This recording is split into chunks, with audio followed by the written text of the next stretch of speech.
एक खूबसूरत बाग में एक बातूनी तोता रहता था।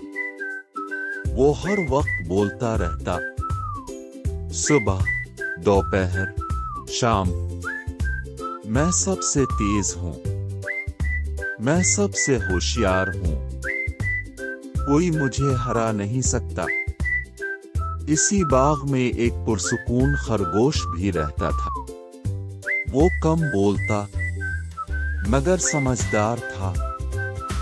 एक दिन तोते ने कहा, चलो दौड़ लगाते हैं, देखते हैं कौन जीतता है। खरगोश मुस्कुराया, दौड़ सिर्फ रफ्तार से नहीं, सब्र से भी जीती जाती है। दौड़ शुरू हुई।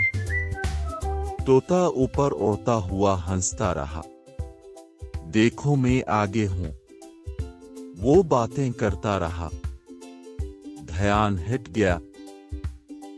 वो एक दरख्त से टकरा गया। उधर खरगोश आहिस्ता मगर मुसलसल दौड़ता रहा। आखिर में खरगोश जीत गया। तोता शर्मिंदा हुआ। उसने कहा, ज्यादा बोलना, मुझे हरा गया। खरगोश ने हंसकर कहा, काम करो, शोर नहीं, सबक, कम बात, ज्यादा काम कामयाबी की चाबी है।